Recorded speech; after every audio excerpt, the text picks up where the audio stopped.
Assalamu alaikum and welcome to Commerce Ride. My name is Abu Bakr. In this video, we will talk about how to set up SalarAmp SAS and how to integrate your Google Sheet with your SalarAmp SAS. So without wasting your time, let's start the video.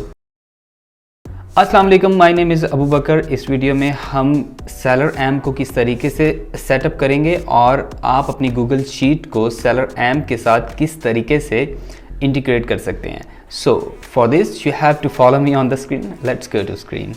Alright, तो सबसे पहले आपने SalarAmp जब login कर लेना है तो उसके बाद आपने यहाँ पे नीचे सेटिंग्स वाले बटन को क्लिक करना है। जब आप सेटिंग वाला बटन क्लिक करेंगे तो आपको इस तरीके से विंडो नज़र आएगी। ठीक है, आप इस विंडो को अपनी मर्ज़ी के मुताबिक राइट या लेफ़्ट जहाँ पे आप चाहें, जहाँ पर आप इजी समझें इसको आप एडजस्ट कर सकते हैं। ये देखिए, जब मैं इस वाले बटन को क्लिक करूँगा तो ये वाला मेरा जो SalarAmp है ये यहाँ पे इस विंडो के दरमियान में अपने आप को एडजस्ट कर लेगा। तो मैं ज़्यादातर इसको यहाँ पे यूज़ करता हूँ। ठीक है, ऑलराइट, तो जब मैं इसकी सेटिंग वाले बटन को यहाँ पे क्लिक करूँगा तो मेरे पास कुछ इस तरह की विंडो ओपन हो जाएगी। अब इस विंडो में आपको आपका यूज़र नेम और पासवर्ड नज़र आ रहा है। अगर आप थोड़ा सा नीचे जाएंगे तो आप किस मार्केट प्लेस में इस SalarAmp को यूज़ कर रहे हैं, तो लाइक आप इसको USA में यूज़ करना चाहते हैं तो मैं .com को सिलेक्ट कर लूँगा, .com को सिलेक्ट कर लूँगा और यहाँ पे नीचे जाके इसको सेव कर लूँगा। और अगर आप इसको UK में यूज़ करना चाहते हैं तो मैं .co.uk को सिलेक्ट करूँगा और फिर सेव कर लूँगा। ठीक है, अगर आप अपनी प्रॉफिट कैलकुलेशन में वैट को भी इंक्लूड करना चाहते हैं तो यहाँ पे वैट की भी ऑप्शन SalarAmp देता है, यहाँ पे जाके आप इसको एडजस्ट कर सकते हैं। ठीक है, उसके बाद अगर आप, मैं वैसे इस चीज़ को, ये वैट को रिकमेंड नहीं करता, आप इसको नॉट रजिस्टर्ड ही रहने दें। ठीक है, अगर आप थोड़ा सा और नीचे जाएँ तो यहाँ पे कुछ क्राइटेरिया है जिसको जब आप SalarAmp को बता दें कि मिनिमम मुझे ऐसी प्रोडक्ट दिखाओ जिसमें जो ROI है वो 20% नज़र आना चाहिए, या जो आपका प्रॉफिट है वो 3 पाउंड नज़र आना चाहिए। ठीक है, तो ये आप ऑलरेडी SalarAmp को बता देते हो। अब मैं थोड़ा सा .com में क्योंकि वर्क कर रहा हूँ तो मैं इसको .com में पहले चेंज कर लेता हूँ। ठीक है, तो ये देखें, ये ROI आपको 20% दिखाएगा और जो आपका प्रॉफिट मार्जिन है वो आपको मिनिमम $3 बताएगा, अदरवाइज़ ये उसको रेड कर देगा। ठीक है, थोड़ा सा नीचे जाएंगे तो ये आपको मज़ीद कुछ SalarAmp ये कहता है कि अगर आपने अपनी प्रेप फीस जो है ये भी अपनी कैलकुलेशन में ऐड करनी है तो आप ऑलरेडी इसको डाल सकते हैं। दोबारा बार बार आपको अपनी प्रेप फी जो है वो नहीं डालनी पड़ेगी। और इसके साथ अगर मिसक्लीनियस कॉस्ट है, लाइक कुछ आप बंडलिंग करवाते हैं या पॉली बैग करवाते हैं तो ये भी ऑलरेडी प्री बिल्ड जो है आप इसमें डाल सकते हैं, बार बार आपको नहीं डालनी पड़ेगी। इनबाउंड शिपिंग फ़ी मैं रिकमेंड करता हूँ इसको यूज़ करना चाहिए, कि मैं इनबाउंड शिपिंग फ़ी 0.25 जो है वो डालता हूँ। ये ऑटोमेटिकली जो इनबाउंड शिपिंग फ़ी के चार्जेस होते हैं जो हम UPS को पे करते हैं, तो ये हमारी कैलकुलेशन में, प्रॉफिट कैलकुलेशन में SalarAmp ऑटोमेटिकली डाल देगा।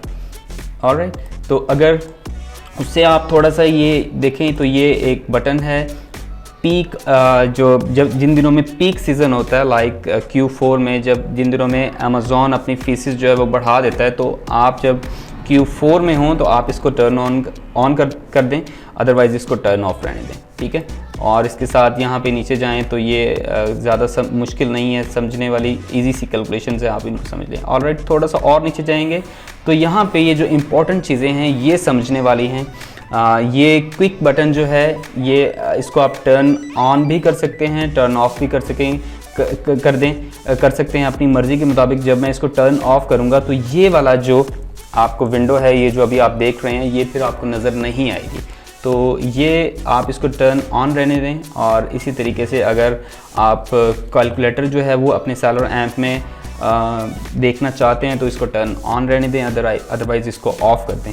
ठीक है, उसके बाद थोड़ा सा अगर आप नीचे जाएंगे तो आप देखेंगे ये गूगल शीट के साथ भी इसको हम इंटीग्रेट कर सकते हैं। इसका क्या मतलब है? इसका मतलब ये है कि फॉर एग्ज़ाम्पल अगर आपको कोई प्रोडक्ट पसंद आ जाती है तो आप उसको अपनी गूगल शीट में, जो आपने ज़बरदस्त सा फॉर्मेट बनाया होता है, उसमें आप इसको जस्ट एक क्लिक के ऊपर सेव कर देते हैं।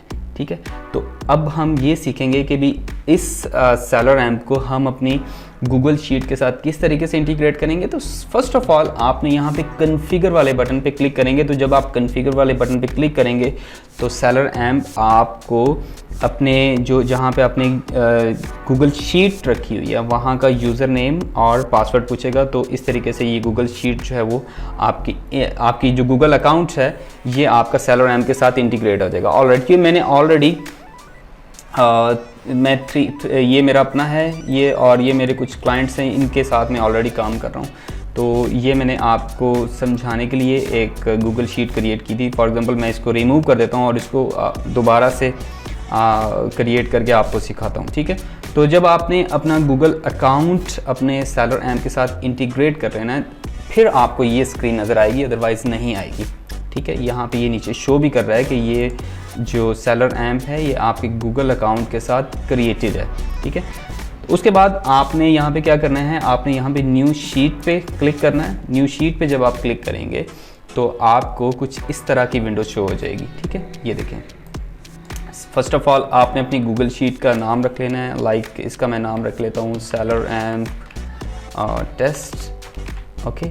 सो ओके, तो ये गूगल की इसकी शीट की आईडी है। इसको कैसे इस्तेमाल करते हैं और इसको कैसे इस्तेमाल करते हैं ये कुछ मैं इसके रिलेटेड एक सेपरेट वीडियो बना दूंगा, क्योंकि ये थोड़ा सा ट्रिकी सा है। तो मैं इसकी फॉर एग्जांपल अभी आप क्योंकि बिगनर हो तो मैं इसको अभी नहीं छेड़ रहा, आपको नहीं बता रहा। इसके मुताबिक मैं जो है ना वो आपको एक नई वीडियो में समझाऊँगा।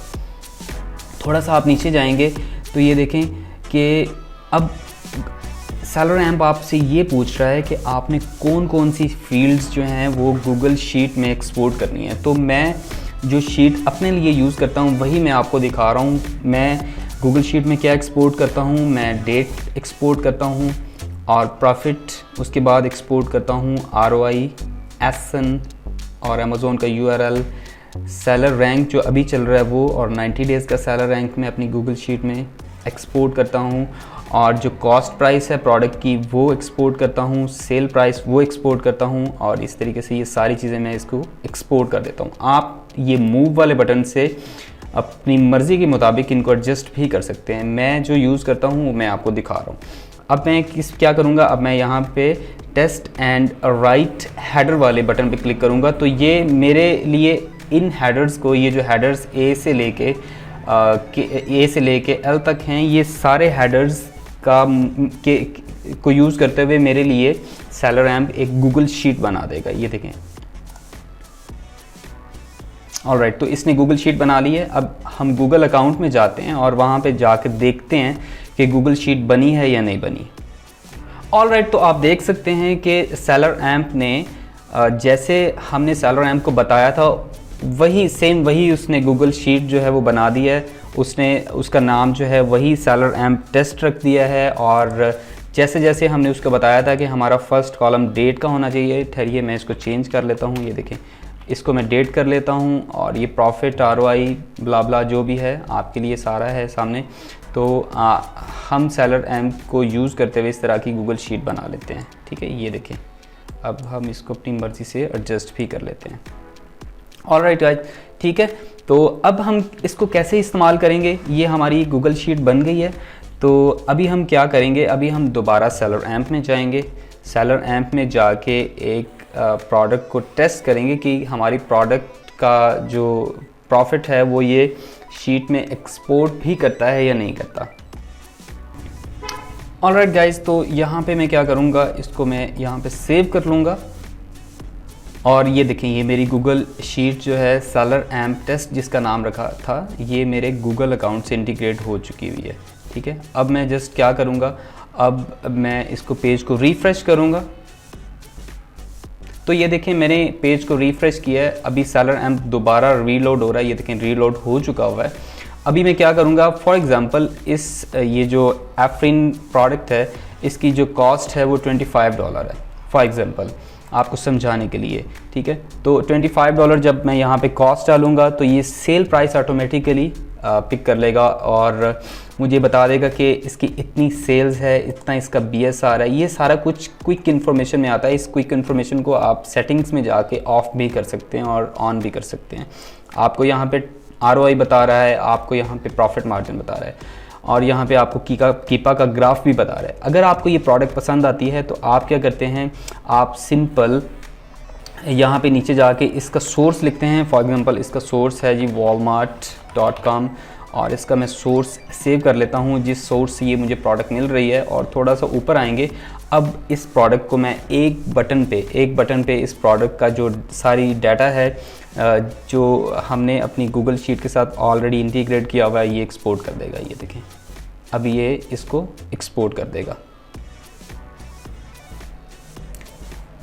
तो ये देखें, ये डाटा एक्सपोर्ट हो चुका हुआ है। अभी मैं दोबारा गूगल शीट पे जाता हूँ, तो गूगल शीट पे जब जाऊँगा तो आप देख सकते हैं ये लाइन नंबर 2 में 2 नंबर रो में इसने ये जो डाटा है ये एक्सपोर्ट कर दिया हुआ है। इसने बता दिया है ये डेट है, ये प्रॉफिट है, ठीक है, और ये इसका ROI है। ROI को आप अगर इसको परसेंटेज में देखना चाहते हैं ROI को, तो यहाँ पे जाके हम परसेंटेज वाले यहाँ पे ये वाले निशान पे क्लिक करेंगे तो ये इसको परसेंटेज में कन्वर्ट कर देगा, ठीक है।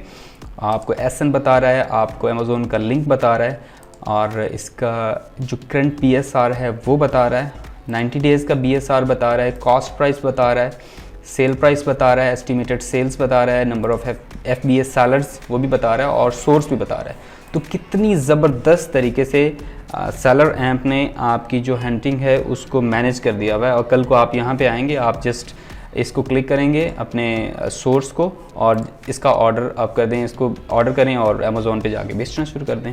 That's it.